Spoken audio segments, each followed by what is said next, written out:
so many QCY Melobuds, it's hard to keep track. But in the spirit of being thorough with the brand, I had to get my hands on this, the QCY Melobuds N20. It's very similar to the Melobuds N70, but I guess you can say that about pretty much any QCY board since they've stuck to a particular design style. In this review, I'm going to get down and dirty with it to see how good it is and to see how it stacks up to QCY's expansive range of similar looking, similar performing TWS earbuds. As usual, let's start with the design. It's certainly different. More than anything, this looks like the Melobuds N70. It's the same form factor, but I can tell very quickly that the quality of the build material is different. From first impressions, it seems like lower quality stuff. It's not terrible, but as someone who owns the Melobuds N70, N60, N50, etc., I can tell you that this for me looks like QCY's cheapest feeling bud. Again, it's not terrible. In fact, I'll pick this over the Soundpiece C30 if I were to choose, just that I know that QCY does better. So let me just stack this up against my Melobuds N70 so you can see what I'm talking about. The joints between the panels are more visible on the N20. You can see how smooth those joints are on the N70. When you look at the glossy side panel trim here on the N70, you can see that it's well rounded off compared to the N70. In person, it even feels rougher to touch. Then there's this hole here on the N20 and it goes through and through. Not sure what exactly is the thought behind that, but for me it just makes the buds look cheap. The carry case is standard issue QCY carry case, practically the same thing you get on the Melobuds N60 and N50. Only this time they've stuck with a full plastic top cover compared to the glossy finish on the N60. I didn't really like the glossy finish on the N60 when I first had that board, but with both in hand now, I can see the appeal. Somehow it feels sturdier and more durable, and the look has sort of grown on me. All I'm trying to say is the glossy panel is therefore better, and QCY probably just chipped out on the N20 by opting for this regular top cover. Fit and comfortability. The fit on the N20 is pretty snug, and you'd expect that since this is essentially a copy of the N70's form factor. Comfortability, great as well. These buds weigh about 4.8 grams, that's 0.4 grams lesser than the N70, and probably one of QCY's lightest buds. They sit in ear nicely, and ear fatigue with them on is minimal at worst. Now onto the feature list. On these buds, you're getting active noise cancellation, an IPX4 rating, Bluetooth 6.0, touch controls. Two major things missing here: support for hi-fi audio codec, typically that's LDAC on QCY buds, and fast pair tech. These are stuff you find on current gen buds like the N70 and N60, and considering this is supposed to be part of the current generation of QCY buds, sort of a letdown. Personally, I really love fast pair tech, so it's something I sort of look out for on buds I buy and plan to use. It just makes using the board much more intuitive. LDAC audio, you need a compatible device to truly enjoy the benefits, I guess, but on paper, that's something you also want on your board. By QCY, this houses a 50 dB system that's better than the 46 dB system on the Melobuds Pro, at least on paper. In the real world, however, I had a hard time picking up any difference in the ANC performance between both. Overall, it's a solid system. Does a great job of silencing background noise in my living room. That's including the TV in the background at about 70% volume, some talk on and about, and my very, very noisy RoboVac. I can still hear the RoboVac, but it's definitely more tolerable. Outdoor ANC performance is great as well, comparable and probably matching the stuff you get on the Melobuds N70, which are pretty good with outdoor ANC. So you can expect this to block random background noise, chatter, traffic noise, light machinery, all of that stuff to a reasonable extent. Very impressively, this did a great job at blocking out the background hum from the AC unit in my studio. That's something I've not been able to replicate on a couple boards I've tested recently. So as far as ANC goes, these are one of the best boards you can get at this price point, in my opinion.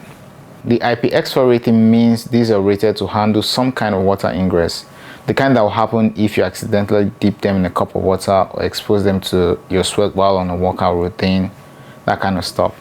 X in the IPX4 means they are not rated to be dustproof in any way.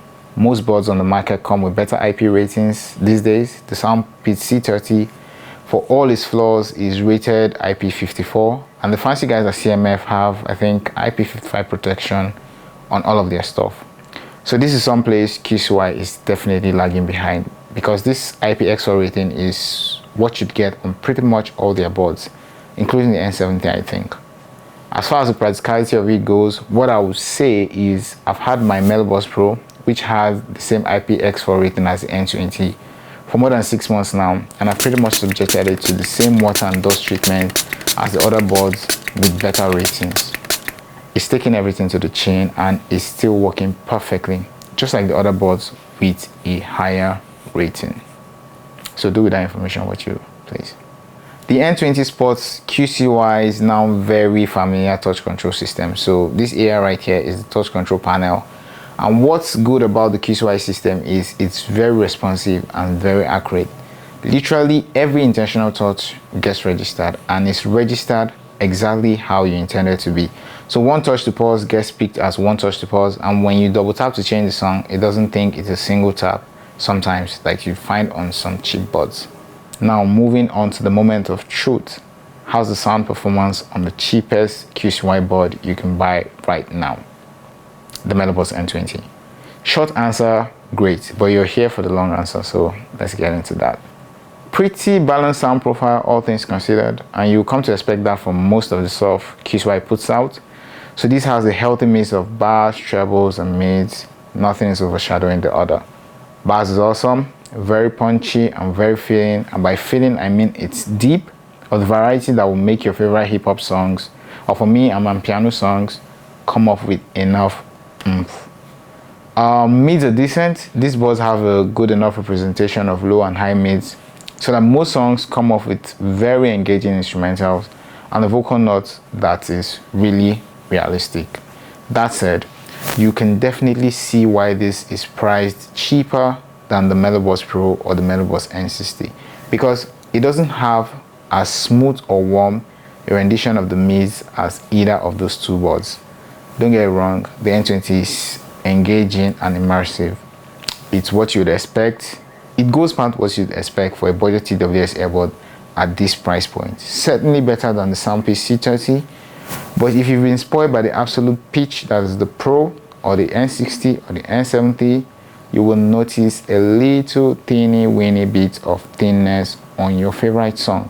The clarity or separation of the overall soundstage is also not quite at the level of the Melobuds Pro, but it is still way past acceptable levels and nice enough. These carry on with QCY's trademark impressive surround sound and detail. Presence on the boards is great. Paired to that superb detail and surround sound, these boards every time took me to the zone with detail heavy songs like Label by Paris Paloma. On that particular song, there's a hook midway I like to reference in most of my reviews, and on these boards the presentation is not as warm or woody as you'd get on the Melobuds Pro or the N60, but it's still silky smooth and it's still very immersive. Moving on to the call quality, QCY says this ships with an AI powered 6 mic system. No info on what AI powered actually means or does, but I can count only 3 mics, actually 2 mics, because this should be the cutout for the proximity sensor. They always put 6 mics on the product pages for these boards, but I've never been able to count actual 6 mics. Anyways, these are good boards for taking calls. That superb ANC system on board does well to block up background noise when in call. And even though I counted only 2 mics, they work very well to pick up your voice regardless of the setting. They're good in noisy environments, in traffic, and pretty much everywhere else you would need to take a call. Okay, so now I'm with the QCY Melobuds N20. See it on here. And I'm outdoor on a relatively windy day with some background noise from the birds and some donkeys about. So we're gonna do a quick mic test. So mic test 1, 2, 2, A B C D E F G H. However. So how do these boards sound?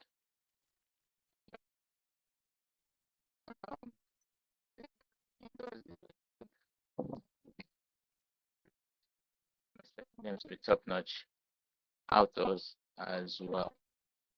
But I'll let you guys be the judge. What do you think about the mic on the QCY Melobuds N20? The QCY app. When I first downloaded the QCY app, the only real complaint I had was they required you to sign up and provide an email before using the app. Now though, I've used the app for months and I can tell you that it's the worst companion app out there. Like, it really is the worst. First off, I can't count how many times this app just crashed out of nowhere. Like, I'm using my phone, doing other stuff, and all of a sudden I'm getting a notification saying the QCY app has crashed. Dude, I wasn't even on the QCY app. I wasn't even connected to a QCY board. Why is the app running in the background, and why is it running and crashing when I'm not connected to a QCY board? Like, if you want to do sneaky things, do it without getting caught. Crazy. Secondly, I can't count the number of times I connected my device via Bluetooth and moved on to the app to maybe change a setting, only for me to see that the app hasn't recognized the device. The next thing is I have to play a game of cat and mouse to get the app to recognize the freaking device. Very, very annoying. Eventually, it will recognize the device, but I'd rather spend my time bashing boards from sound pits than troubleshooting QCY connection issues. The only good news is these have sort of stopped the last few weeks. No idea why, but if you do get a QCY board and encounter them, don't be surprised. Now, the app itself, when it's working, works like it should. It's not bad. You get the status tab that provides an overview of the board's current state. You get a sound tab where you can customize the EQ, noise cancellation mode, and the sound left and right balance. There's a settings tab that provides even more granular control. You can configure the touch inputs and map them to your preferred actions. You can also activate Find Your Earbuds if they get missing. You can also enable sleep mode, gamer mode, and perform software updates. I've already talked about how they make you provide your email before you can use the app, which is a practice a lot of earbud manufacturers should ditch. The battery life on the N20 is great. On a single charge, you can expect up to 6 hours of active listening time if you've got ANC turned on. With ANC off, you can get up to 8 hours of active listening time.